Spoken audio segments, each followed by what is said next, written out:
Hello दोस्तों, नमस्कार। मैं हूं अनिल कुमार। एक बार फिर से आप सभी का स्वागत करता हूं आपके अपने YouTube चैनल सुपर टारगेट में। दोस्तों, अभाज्य गुणनखंड क्या होता है, अभाज्य गुणनखंड की संख्या किस प्रकार निकाली जाती है, सम गुणनखंड या विषम गुणनखंडों की संख्या ज्ञात कीजिए या फिर कुल गुणनखंड की संख्या ज्ञात कीजिए। ऐसे प्रश्न आए दिन कॉम्पिटिटिव एग्जाम में एक या दो प्रश्न पूछ लिए जाते हैं। वैसे बताना चाहूंगा, अगर आपके दिमाग में चल रहा है कि टॉपिक किस चैप्टर से रिलेटेड है, तो बताना चाहूंगा कि अभाज्य गुणनखंड से संबंधित कोई प्रश्न अगर आया है तो वो नंबर सिस्टम चैप्टर का टॉपिक है।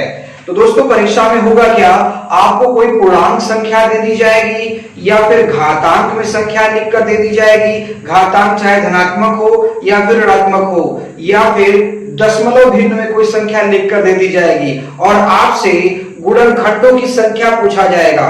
तो कैसे निकालेंगे आप? इस तरह के सवाल अक्सर एग्जाम में पूछे जाते हैं और बच्चे गलत कर देते हैं। तो वीडियो दोस्तों लास्ट तक देखिएगा, बीच में वीडियो छोड़कर नहीं जाइएगा, अन्यथा कुछ चीजें आपकी छूट जाएगी और परीक्षा में आप सही ढंग से परफॉर्म नहीं कर पाएंगे। तो देर न करते हुए शुरू किया जाए आज का वीडियो।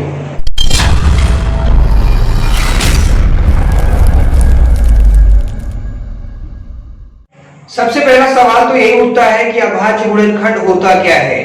दोस्त, बताना चाहूंगा कि आप किसी भी संख्या का कोई भी नंबर अगर आपके दिमाग में चल रहा है, अगर उस संख्या का आप गुणनखंड करते हैं, उसमें जितनी भी अभाज्य संख्याएं आती हैं वो सभी के सभी उसके अभाज्य गुणनखंड कहलाते हैं। कोई भी नंबर अगर आपके दिमाग में चल रहा हो, अगर आप कॉपी पर लिख रहे हैं तो आप स्क्रीन पर देखकर लिख सकते हैं कि किसी संख्या का गुणनखंड करना ही अभाज्य गुणनखंड कहलाता है। किसी संख्या से कहने का मतलब कोई भी संख्या हो, चाहे छोटी हो चाहे बड़ी हो, बस आपको उसे छोटे छोटे छोटे छोटे खंडों में तोड़ना होगा। अब जैसे में मैं आपसे पूछ दूं कि बताओ 15 का अभाज्य गुणनखंड कितना होगा, तो वैसे तो 15 अभाज्य संख्या है नहीं, आप अच्छी तरह जानते हैं। देखिए, अभाज्य गुणनखंड अगर पढ़ रहे हैं तो आपको अभाज्य के बारे में पता होना चाहिए कि ऐसी संख्या जो एक और स्वयं से कटे, बाकी किसी और से न कटे, यानी जिस संख्या को कोई संख्या नहीं काट पाता वो अभाज्य संख्या होती है। तो 15 को तो कोई ना कोई काट ही सकता है, इसके लिए अभाज्य संख्या नहीं है। तो मैंने क्या कहा, किसी संख्या का गुणनखंड करना, यानी इसे आप छोटे छोटे टुकड़ों में तोड़िए, लेकिन वो सब के सब टुकड़े अभाज्य होने चाहिए। तो 15 को अगर आप तोड़ेंगे तो क्या 3 पचे 15 हो सकता है? 3 भी अभाज्य है, 5 भी अभाज्य है। तो 3 की संख्या 1 है, 5 की भी संख्या 1 है, यानी 15 में अभाज्य गुणनखंडों की संख्या कितनी है? 2 है। अगर आपको नहीं समझ में आ रहा है तो एक बार और देख लीजिए। जैसे कोई पूछता है कि बताइए 12 में कितने अभाज्य गुणनखंड होंगे, तो 12 को आप छोटे छोटे टुकड़े में तोड़िए। 12 को तोड़िए आप, जैसे आपके दिमाग में चलता है कि अरे यार 6 गुना 12 होता है, तो 2 तो अभाज्य हो गया, क्योंकि सबसे छोटा सम अभाज्य संख्या 2 होता है, लेकिन 6 तो अभाज्य नहीं ना होता। तो आपने गलत तोड़ दिया भाई। ऊपर क्या लिखा है, किसी संख्या का गुणनखंड करना ही अभाज्य गुणनखंड कहलाता है। तो 12 का जब गुणनखंड करेंगे तो सब के सब जो खंड उसमें आएंगे वो अभाज्य होने चाहिए। तो आप इसको तोड़ सकते हैं, 2 दूना 4 तिया 12। अब देखिए, 2 भी अभाज्य है, 3 भी अभाज्य है।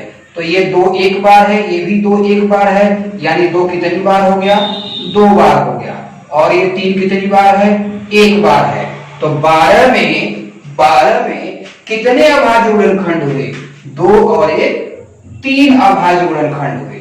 अब आपके दिमाग में चल रहा होगा, सर ये तो बहुत आसान है। दोस्तों, आसान से ही तो कठिन की शुरुआत होती है कि पहले कठिन ही बता दूं, ताकि आप तुरंत वीडियो छोड़ के चले जाए, अरे बाप रे ये तो बहुत कठिन पढ़ा रहा है, हमको समझ में नहीं आने वाला, दूसरा कोई चैनल पकड़ लो।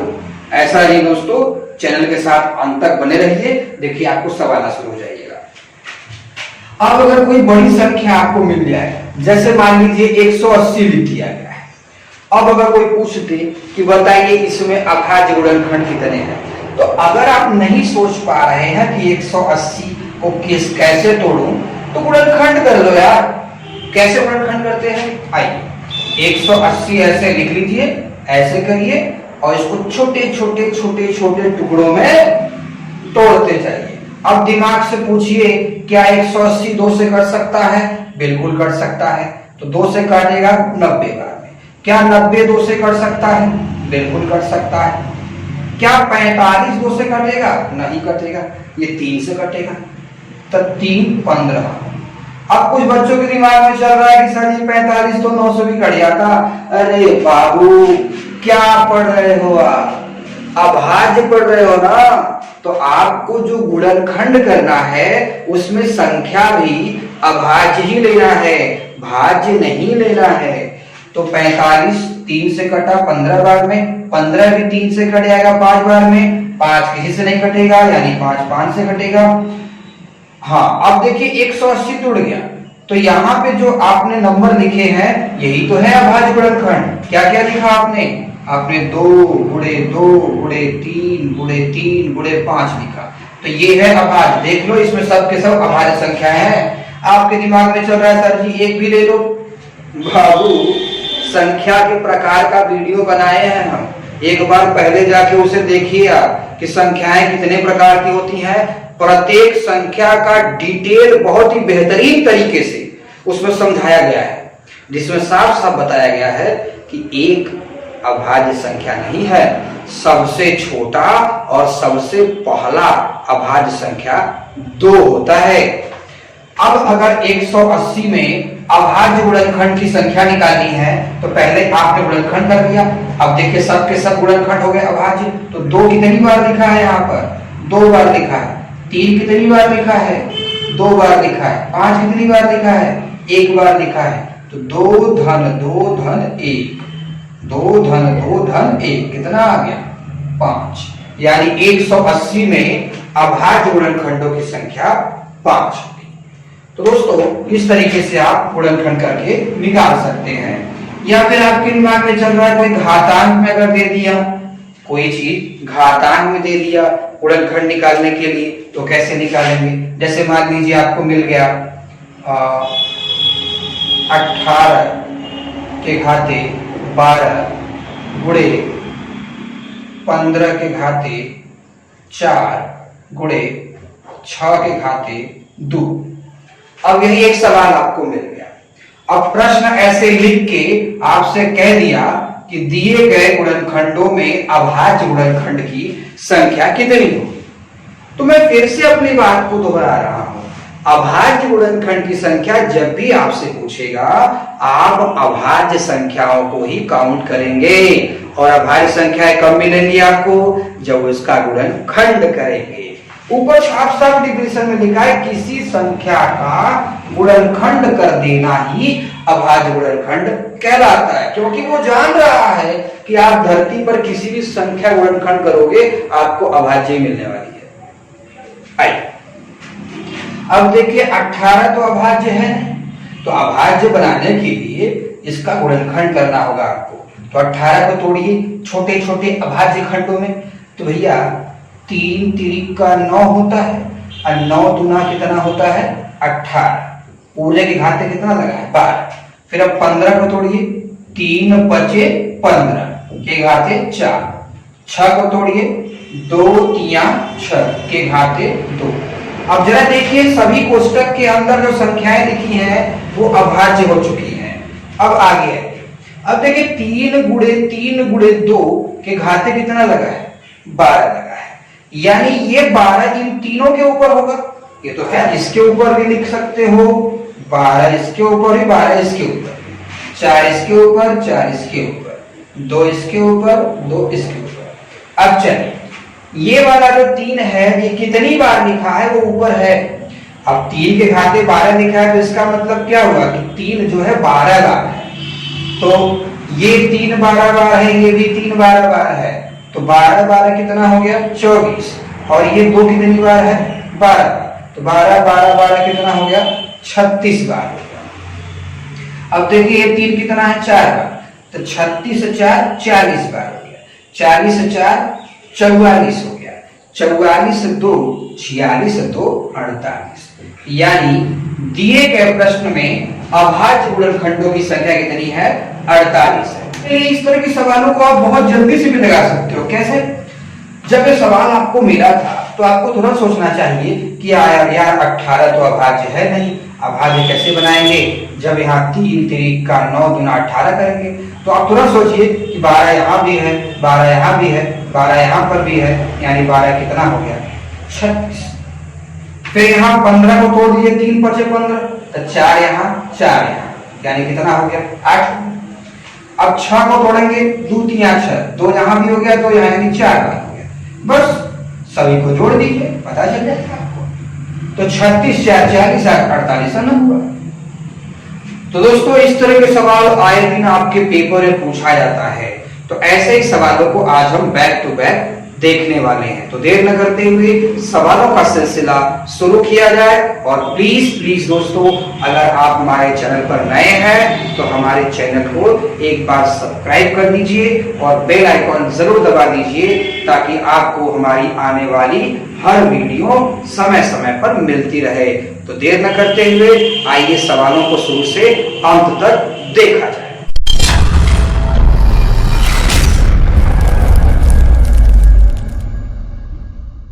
पहला प्रश्न दोस्तों स्क्रीन पर लिखा हुआ है, संख्या 120 में अभाज्य गुणनखंडों की संख्या कितनी होगी? आपको एक संख्या दे दिया गया है 120, अब पूछा गया है इसमें अभाज्य गुणनखंड की संख्या कितनी होगी। तो बस आप 120 को छोटे छोटे अभाज्य टुकड़ों में तोड़ दीजिए और उन अभाज्य टुकड़ों को गिन लीजिए, वही उसका अभाज्य संख्या होगा। आइए पहले आप 120 का खंडन करिए छोटे छोटे टुकड़ों में। छोटे छोटे टुकड़े कहने से मेरा मतलब यह है कि आप उसे अभाज्य के टुकड़ों में तोड़िएगा। 2 से टूट सकता है यानी 60 बार, फिर 2 से टूट सकता है 30 बार, फिर 2 से टूटेगा 15 बार। क्या 15 2 से टूटेगा? नहीं। 3 से 5 बार, अब 5 से टूटेगा, खत्म। यानी क्या क्या मिला? 2 गुणे 2 गुणे 2 गुणे 3 गुणे 3। ये अभाज्य गुणनखंड आपने किया है। ये जो आपने किया है ये अभाज्य गुणनखंड किया है। आपसे पूछा है अभाज्य गुणनखंड करने के बाद उनकी संख्या बताइए। को अभाज्य गुणनखंड हुआ है तो बस गिन लीजिए यार। 2 को गिनो कितनी बार? 2 है, 2 एक बार एक बार एक बार, यानी 2 3 बार हो गया। 3 कितनी बार है? एक बार एक बार, यानी 3 2 बार है। तो मिला के इसमें अभाज्य गुणनखंड कितने हैं? 5 है। इस संख्या 120 में अभाज्य गुणनखंडों की संख्या 5 है। अगला ये दोस्तों दूसरा प्रश्न देखा जाए। प्रश्न है 6 के पावर 3, 4 के पावर 2, 5 के पावर 4, 7 के पावर 4, यानी 6 घाते 3 लिखा है, 4 घाते 2, 5 घाते 4, 7 घाते 4 में अभाज्य गुणनखंड की संख्या कितनी है? तो चलिए अभाज्य संख्या को गिनना ही अभाज्य गुणनखंड की संख्या निकालना होगा। तो क्या 7 अभाज्य है कि नहीं? बिल्कुल 7 अपने आप में अभाज्य है। तो 7 के ऊपर लिखा कितना है? 4, यानी 7 4 बार है, यानी 7 अभाज्य गुणनखंड की संख्या कितना आ गया? 4। अब 5 भी खुद एक अभाज्य संख्या है, तो 5 के ऊपर कितना लिखा है? 4, यानी 5 यहाँ 4 बार लिखा है, तो 5 में अभाज्य गुणनखंड 4 हो गए। क्या 4 अभाज्य है ये? नहीं। तो 4 को अगर आप तोड़ेंगे तो क्या लिखेंगे? 2 गुणे 2 ये लिखेंगे आप। तो अगर 4 के घाते लिखा है 2 और जब आप इसे लिखेंगे 2 गुणे 2 के घाते 2, तो ये 2 इस पर भी होगा, इस पर भी होगा ना। ये बात को समझने का प्रयास करिए। 4 को हम लिख सकते हैं 2 गुणे 2। अरे लिखना क्या यार, जब अभाज्य पूछ रहा है तो लिखना ही पड़ेगा। ये बात को आप समझो ना। 4 को हम 2, यहाँ पे 4 कितनी बार है? 2 बार। नहीं लिख सकते, नहीं लिख सकते भाई। इसीलिए नहीं लिख सकते बाबू, क्योंकि अभाज्य गुणनखंड पूछा है ना। तो 4 अभाज्य नहीं है। 4 को अभाज्य कैसे बनाओगे? छोटे छोटे खंडों में तोड़ के। तो 4 को आप तोड़ सकते हो 2 दूना 4। अब के घाते कितना है? 2, तो 2 इस पर भी हुआ, 2 इस पर भी हुआ, यानी ये 2 बार, ये 2 बार, यानी कितना आ गया? 4। अब चलिए 6 की बात करते हैं। 6 अपने आप में अभाज्य तो नहीं है, यानी 6 को आप लिख सकते हो 2 तिया 6, तो ये 3 बार हुआ, ये भी 3 बार हुआ, तो 3 3 कितना हो गया 6। आप सभी को जोड़ दीजिए। चलिए 6 4 10 हो गया, 10 4 14 4 18, यानी अभाज्य गुणनखंड की संख्या कितनी होगी 18। अगला सवाल, आइए तीसरा प्रश्न देखा जाए। 2 के घाते 13, 14 के घाते 17, 5 के घाते 3, 8 के घाते 4 में अभाज्य गुणनखंड की संख्या ज्ञात कीजिए। देखिए प्रैक्टिस करने का आपको मौका मिल रहा है, वीडियो छोड़ के जाने से कुछ हाथ में नहीं आने वाला। अभी और भी सवालें आगे आने वाली हैं। आप 3 सवाल अब तो आ गया भाई, अब तो चलो हटाओ, थोड़ा गाना वाना लगा के सुन लेते हैं। भाई साहब अभी समय है, अच्छे से वीडियो देखिए, सीखिए, लापरवाही करने से कुछ नहीं मिलने वाला। अभी और भी सवालें आगे आने वाली है। तो चलिए अभाज्य गुणनखंड की संख्या ज्ञात कीजिए। 2 अपने आप में अभाज्य है, तो 2 अभाज्य है तो इसे छेड़ने की कोई जरूरत नहीं है। 2 के ऊपर 13 लिखा है, यानी 2 13 बार लिखा है, तो 2 अभाज्य गुणनखंड कितने हो गए 13। 14 अभाज्य नहीं है। 14 को आप क्या लिख सकते हो, 2 सते 14 लिख सकते हो। तो 17 तो 14 के ऊपर था, तो 17 के बच्चे 2 और 7 हो गए, तो इनके ऊपर तो 17 होगा भाई, इनके ऊपर भी 17 आ गया, तो ये भी 17 बार, ये भी 17 बार, 17 17 कितना हो गया 34 बार हो गया। और ये 5 अपने आप में अभाज्य है, 5 3 बार हो गया, लेकिन 8 तो अभाज्य नहीं है। तोड़िए 8 को। देखिए कुछ संख्याएं हैं जैसे आप जुबानी तोड़ सकते हैं, ये नहीं कि मैंने कहा 14 को तोड़ो और आप ऐसे लिख के तोड़ना चाहते, बाप रे बाप, तो हो गया। अरे भाई ऐसी संख्या को लिखो इस तरह से जो आपके सोच से परे, जिसको आप सोच न पाओ। 14 को तो हर कोई सोच सकता है कि 2 और 7 में टूट जाएगा, और 2 और 7 दोनों अभाज्य है। 8 को भी सोच सकते हैं आप कि 8 2 दूना 4 दूना 8 होता है, तो ये 8 4 बार लिखा है, तो ये 2 भी 4 बार होगा, ये भी 4 बार होगा, ये भी 4 होगा, पूरे को ऊपर लगा था 4 4 8 4 कितना हो गया 12। तो सभी अभाज्य की संख्या आपने नीचे लिख लिया, अब सबको जोड़ दीजिए। चलिए 2 और 3 5, 5 4 9 3 12 के 2, हाथ में आया 1, 1 और 1 2 हो गया, 2 3 5 और 1 6, यानी इस घातांकी संख्या में अभाज्य गुणनखंडों की कुल संख्या कितनी है 62 है। अगला प्रश्न, तो चौथा प्रश्न देखा जाए। गुणनफल 8 घाते 20 गुणे 15 घाते 24 गुणे 7 के घाते 15 में कुल ऋण गुणनखंड की संख्या ज्ञात कीजिए। बात तनी फंस गया कि ऋण गुणनखंड क्या होता है। अभाज्य गुणनखंड का तो नाम सुना था, अंग्रेजी में कहते हैं प्राइम फैक्टोरियल, तो ऋण गुणनखंड क्या होता है। अच्छा बताइए अभाज्य क्या होता है। अभाज्य यही ना होता है जो क्यों ना भज पाए भाई, अभाज्य ये होता है जिसको कोई ना काट पाए भाई। 1 से और खुद से तो दुनिया की हर संख्या कट जाए, किसी और से कट के बताओ तब ना। तो अगर कोई संख्या किसी से नहीं कट पा रही है तो वो अभाज्य है। वैसे ही ऋण क्या है, मुरई जब ऋण हो जाता है तो खाते हैं उसे, तोड़ के देखते हैं मुरैया ऋण हो गई, आप फेंक देते हैं। यानी कि दोस्तों अभाज्य संख्या का ही दूसरा नाम है ऋण संख्या। जिस तरह से अभाज्य कत्तो नहीं सट पाता, उस तरह से ऋण संख्या भी कहीं नहीं सट पाता, उसे कोई काट नहीं पाएगा। तो ऋण गुणनखंड की संख्या यानी अभाज्य गुणनखंड की संख्या ज्ञात कीजिए। कैसे निकालेंगे, फिर से वही बात, 8 अभाज्य नहीं है। 8 को अभाज्य कैसे बनाएंगे, 2 दूना 4 दूना 8, तो यहाँ 20 एक फेरा था, तो 20 20 20 3 फेरा यानी 60 गुना हो गया। 15 को तोड़िए, 3 5 15, तो 24 यहाँ भी 24 यहाँ भी, तो 24 24 कितना हो गया 48 हो गया। 7 तो अपने आप में 7 रहेगा भाई, इसको तो कोई तोड़ नहीं पाएगा, तो 7 के ऊपर 15 लिखा है, यानी इसमें संख्या हुई 15। अब सबको जोड़ दीजिए, आपको पता चल जाएगा कितने अभाज्य गुणनखंड हैं भाई। 5 8 13 13 0 13 के 3 हाथ में आ गया 1 1 1 2 4 6 6 12, यानी अभाज्य गुणनखंड की संख्या 123 आएगी। अगला प्रश्न, आइए दोस्त पांचवा प्रश्न देखा जाए। प्रश्न है 6 घाते 10 गुणे 7 के घाते 17 गुणे 11 के घाते 27 में अभाज्य गुणनखंडों की संख्या ज्ञात कीजिए। जी हाँ, फिर से वही बात है, अभाज्य गुणनखंड का संख्या पूछा गया है। प्रैक्टिस करने का आपको पांचवा मौका मिल रहा है।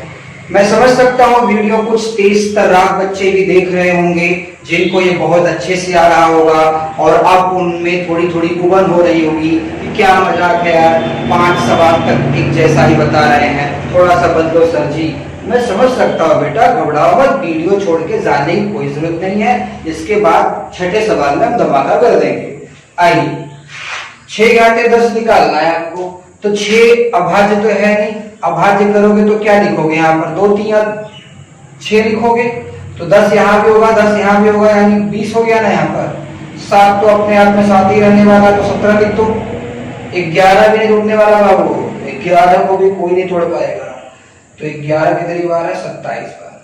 अब सभी गुणनखंडों की संख्या को जोड़ दो, 7 7 14, 4 आ गया, हाथ में 1 आ गया, 1 हाथ में आया ना, तो 2 और 1 कितना हो गया, 3 3 1 4 4 2 6, यानी अभाज्य गुणनखंडों की संख्या 64 होगी। तो चलिए, इंतजार की घड़ी समाप्त। छठा सवाल आपके पास, ये दोस्तों छठा प्रश्न देख लिया जाए।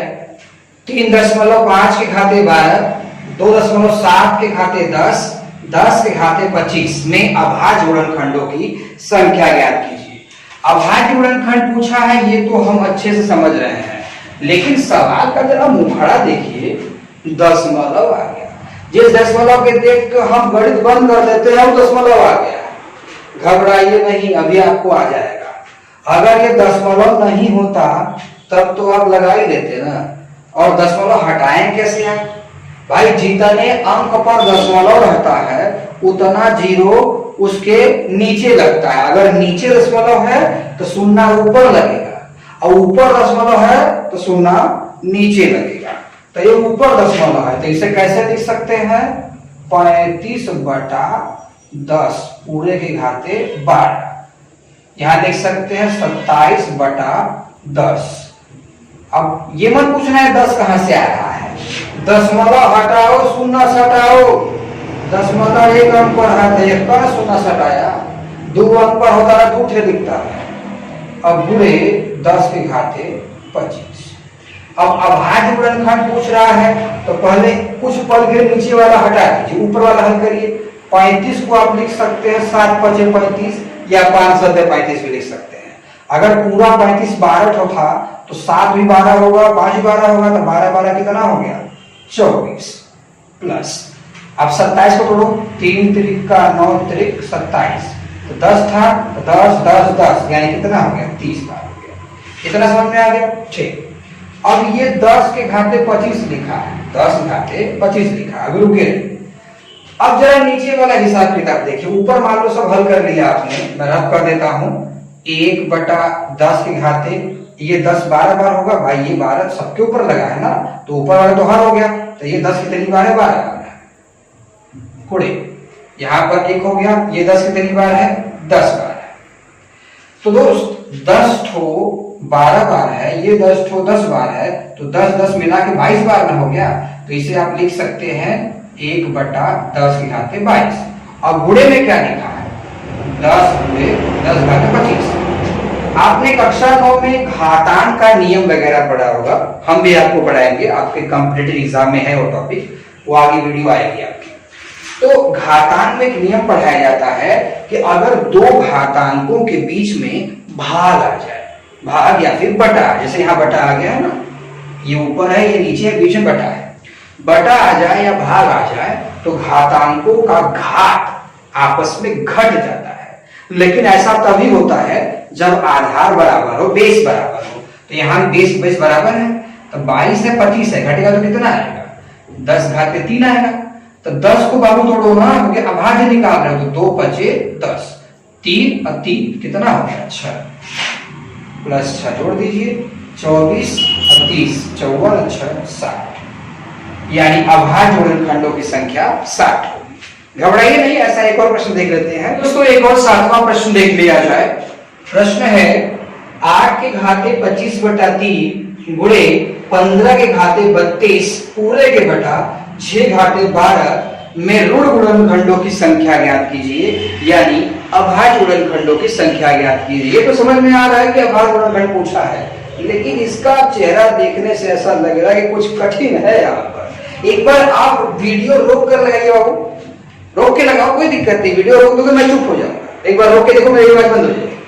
तो यार वीडियो रोक कर 2 मिनट 4 मिनट, मैं कहता हूं सीख रहे हो तो 10 मिनट भी चलेगा। रोक के इसको लगाइए, देखिए कितना आंसर आता है।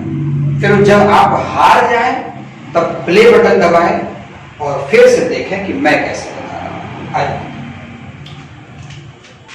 चलिए हल किया जाए। अभाज्य गुणनखंड पूछ रहा है, यानी संख्या को भी अभाज्य करना होगा। 8 को आप क्या लिख सकते हैं, देखिए मैं थोड़ा लंबा करके बता रहा हूं, समझने की कोशिश करिएगा।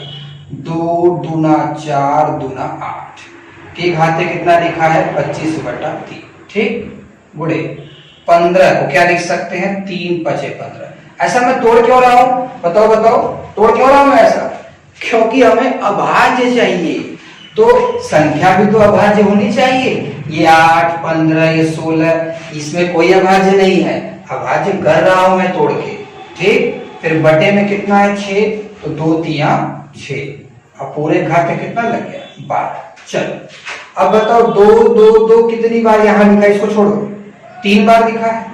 तो जब इसको आप ऐसे लिखोगे, आप कर रहा होगा 2 घाते 3 लिखोगे और के घाते 25/3, भाई इसको जब समेटोगे आप तो 2 एक बार एक बार एक बार, तो 2 कितनी बार हो जाएगा 3 बार। अब पूरे घाते कितना है 25/3। घातांक का एक और नियम है कि घात के ऊपर घात हो तो घातों का गुणा हो जाता है। फिर 3 बार है, 25/3 3 3 कट जाएगा, 2 घाते 25 ना बचेगा खाली। तो यहां से यहां तक को हल करके आप क्या लिख सकते हो 2 घाते 25 लिख सकते हो, गुणे।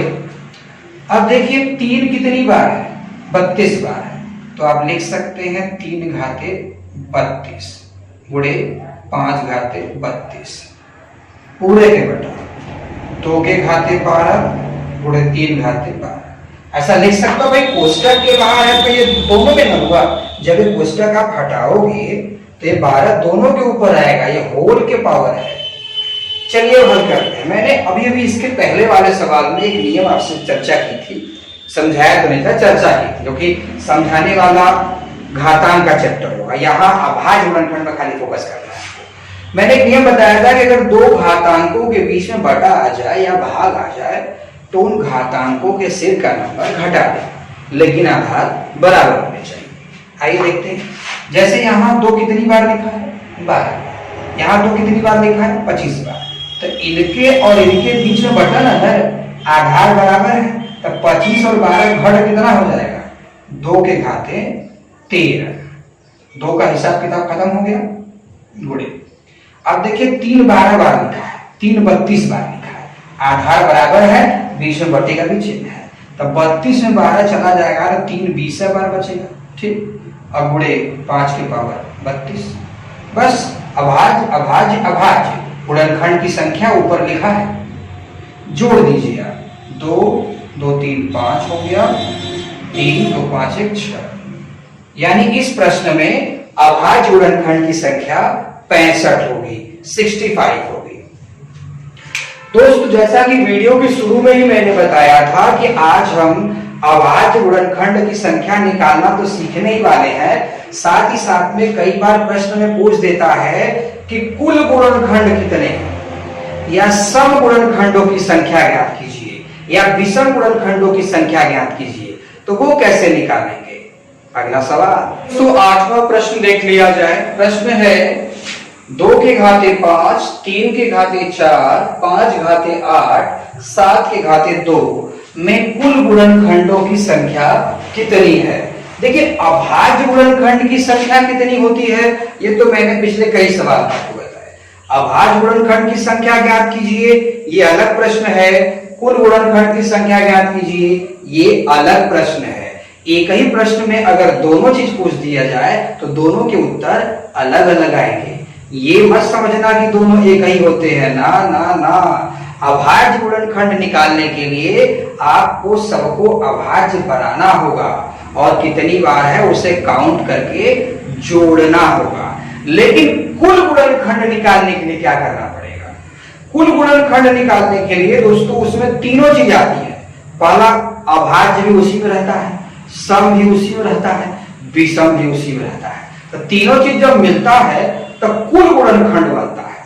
तो इसके लिए आपको जो भी संख्या दी जाएगी उसे खंडित नहीं करना है, उसे तोड़ना नहीं है, बल्कि क्या करना है? देखिए सवाल है कि आपके सामने है, कुल गुणनखंड की संख्या निकालना है। तो जो भी घात लगा है, जो भी घात लगा है उसमें एक बढ़ाकर सभी घातों का आपस में गुणा कर दीजिए, आपको कुल गुणनखंड मिल जाएंगे। एक बार फिर से दोहरा रहा हूं, जो भी आपके सामने गुणनखंड लिखा है इनके घातों में एक बढ़ाकर सभी घातों का गुणा करना है, जोड़ना नहीं है। अभाज्य पूछेगा तभी जोड़ना है। आइए, तो ये कितनी बार? 5 बार लिखा है। कुल गुणनखंड आपसे पूछ रहा है, कुल गुणनखंड बराबर ये 5 है तो इसको 6 लिखेंगे, ये 4 है तो इसको 5 लिखेंगे, ये 8 है तो इसको 9 लिखेंगे, ये 2 है तो इसको 3 लिखेंगे और सबका गुणा कर देंगे। चलिए 6 × 5 = 30, 6 × 5 = 30 हो गया, 3 × 3 = 9, 9 × 9 = 81, यानी कि 810। टोटल गुणनखंड कितने आ गए? 810। अब अगर इसी में पूछ देता सम गुणनखंड कितने हैं, विषम गुणनखंड कितने हैं, तो कैसे लगाते? अगला प्रश्न। दोस्तों आज का अंतिम प्रश्न देख लिया जाए। 9वां प्रश्न है, 6 घाते 3 गुणे 4 घाते 2 गुणे 5 घाते 4 गुणे 7 के घाते 4 में सम, विषम, अभाज्य एवं कुल गुणनखंडों की संख्या ज्ञात कीजिए। आपकी जानकारी के लिए मैंने इस अंतिम प्रश्न में सारी चीजें एक ही सवाल में पूछ दी है ताकि सब आपको जानकारी हो जाए। मैंने इसमें 4 चीजें पूछी हैं कि सम गुणनखंड की संख्या बताइए, विषम गुणनखंड की संख्या बताइए, अभाज्य गुणनखंड की संख्या बताइए और कुल गुणनखंड की संख्या बताइए। जिसमें से एक चीज तो मेरे हिसाब से आपको पक्का पक्का आ गई होगी, क्या? कि अभाज्य गुणनखंड कैसे निकालते हैं। अभाज्य गुणनखंड पूछा है ना, अभाज्य गुणनखंड। तो चलो पहले अभाज्य गुणनखंड निकाल के मैं आपको दिखा देता हूं।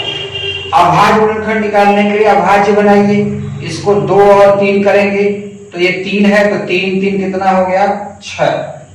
ये 4 को हम 2 दूना 4 लिख सकते हो, तो यहां भी 2 यहां भी 2, यानी इसकी संख्या 4। 5 केवल एक बार ही रहेगा यानी 4 हो गया, 7 7 ही रहेगा यानी ये भी 4 हो गया। तो अभाज्य गुणनखंड की संख्या कितनी हुई? 6 4 10, 10 4 14, 4 18। अभाज्य गुणनखंडों की संख्या 18 हो गई, जो कि मेरे हिसाब से आपको पहले से आ रहा था, बहुत अच्छे से आ रहा था। अब दूसरा, जो कि कुल गुणनखंड की संख्या भी निकालना सिखाया था, वो निकाल के दिखा देता हूं।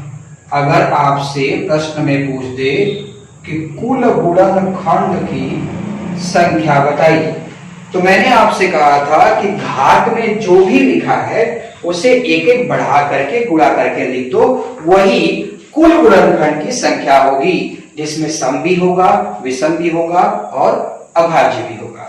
तो दोस्तों कुल गुणनखंड की संख्या अगर चाहिए आपको, तो घात कितना लिखा है? 3, तो आप लिखेंगे 4। घात लिखा है 2, आप लिखेंगे 3। लिखा है 4, आप लिखेंगे 5। यहाँ 4 है तो आप 5 लिखेंगे और सबका गुणा करने के लिखेंगे। चलिए 4 × 12, 12 × 5 60, 6 × 5 30, यानी कुल गुणनखंड की संख्या कितना आ गया? 300 आ गया। अब आगे की बात करते हैं। अब विषम गुणनखंड कैसे निकालें वो भी सिखा देता हूं आपको मैं। विषम गुणनखंड की संख्या आप कैसे निकालेंगे?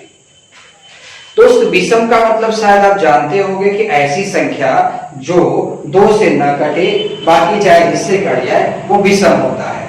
तो जरा देखिए इसमें कौन कौन विषम है। विषम गुणनखंड पूछा है ना, तो इसमें कौन कौन विषम है? भाई ये तो विषम है नहीं, ये विषम है नहीं, विषम खाली यही दोनों में है। तो बस इन दोनों को बाहर निकालिए। 5 घाते कितना लिखा है? 4। तो जब भी विषम गुणनखंड, सुनिएगा ध्यान से, जब भी विषम गुणनखंड पूछेगा तो सिर्फ हमें विषम वाला नंबर लेना है और घात 1 बढ़ाकर गुणा कर देना है। तब विषम 2 ठो मिल गया, 5×4 और 7×4, तो ये 4 है तो यहाँ 5 कर देंगे, ये भी 4 है तो यहाँ 5 कर देंगे, यानी विषम गुणनखंडों की संख्या कितनी है? 25। एक बार फिर से दोहराना चाहूंगा मैं, विषम गुणनखंड मतलब केवल विषम वाले डिजिट को ही आप देंगे, सम वाले को नहीं देंगे। एक क्लास में पूछा गया है सम गुणनखंड की संख्या ज्ञात कीजिए, वो कैसे निकालेंगे वो भी देख लीजिए। सम गुणनखंड की संख्या, सम गुणनखंड की संख्या निकालने के लिए आपको सम विषम, आपके दिमाग में चल रहा होगा कि सर ने बोला है विषम गुणनखंड संख्या निकालने के लिए विषम लेना है तो पक्का सम वाले में केवल सम को लेना है। ना ना ना, ऐसा मैंने नहीं कहा। मैंने बस इतना कहा था कि सम गुणनखंड अगर आपसे पूछेगा तो आप क्या बोला, विषम गुणनखंड अगर पूछेगा तो सम वाले को छोड़कर विषम वाले को ले लेना और 1 बढ़ा गुणा कर देना। लेकिन अगर सम गुणनखंड पूछेगा आपसे तो आपको सभी को लेना है, लेकिन उसमें एक शर्त है। देखिए बात बहुत मेन अंदर से अंदर जा रही है, इसके लिए बहुत आराम आराम से बोल रहा हूं, आप वीडियो रोक रोक के धीरे लिख सकते हैं। अगर सम गुणनखंड पूछेगा तो पहले सम संख्या का जो घात है वो ज्यों का त्यों लिखो। 6 की घात कितना है? 3। 4 घात कितना है? 2 लिखो। अब बाकी विषम का जो घात है वो बढ़ा के लिखो, ठीक, गुणा कर। तो 2 3 6, 6 5 30 और 3 5 15। एक बार फिर से 5 5 25 गुना 50 3 150, 150 आ गया। तो दोस्तों आप देख सकते हैं कि सम गुणनखंड कैसे निकालेंगे, विषम गुणनखंड कैसे निकालेंगे, कुल गुणनखंड कैसे निकालेंगे, अभाज्य गुणनखंड कैसे निकालेंगे। तो दोस्तों मैं आशा करता हूं कि गुणनखंड से संबंधित सवालें आपको भली भांति समझ में आ गई होंगी। अगर ऐसा है तो कमेंट में जरूर लिखकर बताइएगा कि हमें मतलब आपको हमारा वीडियो कैसा लगा। दोस्तों अगर वीडियो थोड़ा ही पसंद आया है तो इसे लाइक कर दीजिए, और अगर ज्यादा पसंद आया है तो अपने दोस्तों तक ज्यादा से ज्यादा शेयर कर दीजिए। मैं देखता हूं आप वीडियो देख लेते हैं परंतु दोस्तों में शेयर नहीं करते हैं। अभी आपके व्हाट्सएप या फेसबुक पे कोई आलतू फालतू मैसेज आ जाए तो आप कहते हैं दबा के शेयर करो, दबा के शेयर करो, यहाँ पहुंचना चाहिए, वहां पहुंचना चाहिए, जबकि उस मैसेज का आपके निजी जिंदगी से, आपके फ्यूचर कैरियर से कोई मतलब नहीं होता। बशर्ते आपको एक टाइम पास, एक मौज के रूप में कर देते हैं। और यहाँ जो कि आपके फायदे की चीजें बताई जा रही हैं तो इसे आप अपने दोस्तों में शेयर ही नहीं करते। क्या ऐसा तो नहीं सोचते कि आप अपने दोस्त को भेज देंगे तो ज्यादा ज्ञानवान हो जाएगा? ऐसा बिल्कुल न सोचे दोस्तों। अगर ऐसा सोचना होता तो मैं क्यों फ्री में आपके लिए ऐसे वीडियो बनाता? बताइए प्लीज। आप हमारे वीडियो को लोगों तक पहुंचाएं। जिस तरह से आपके मोबाइल में मैसेज आता है तो आप कहते हैं कि मार्केट में नया है, शेयर करो, ये मार्केट में नया है। तो ये चैनल भी दोस्तों मार्केट में अभी नया नया आया है। आप इसके सब्सक्राइबर देख सकते हैं, बहुत ही कम सब्सक्राइबर है। मैं अपने मुंह से ही कह रहा हूं क्योंकि अभी इसको 1 महीना भी नहीं हुआ मार्केट में आए हुए। आप चाहें तो इसे पूरे भारत तक पहुंचा सकते हैं, लेकिन आप चाहेंगे तब बस मोबाइल में एक आप शेयर बटन दबाइए ताकि दोस्तों तक पहुंच जाए। दोस्तों अगर आप हमारे चैनल पर नए हैं तो चैनल को सब्सक्राइब करिए और बेल आइकॉन जरूर दबाइए ताकि आपको हमारी आने वाली वीडियो मिलती रहे। हम सप्ताह में 5 दिन ही आपको वीडियो देते हैं। शनिवार और रविवार आपको कोई वीडियो नहीं मिलता, बाकी सोमवार से लेकर शुक्रवार तक डेली 1-1 वीडियो, 2-2 वीडियो आपको मिलता रहेगा। तो दीजिए हमें इजाजत, तब तक के लिए